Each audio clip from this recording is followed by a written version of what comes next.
মুহূর্তে একজন নারী শিক্ষক কিন্তু একটি গাড়িকে দেখতে পাচ্ছি, আমরা এই মুহূর্তে দেখতে পাচ্ছি যে পুলিশে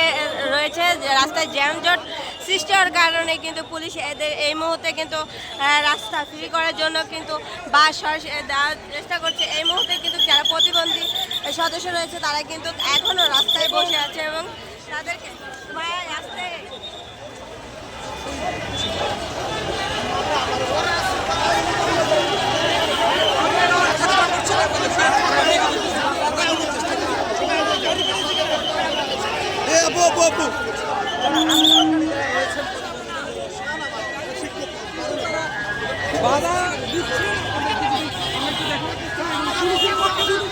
পুলিশ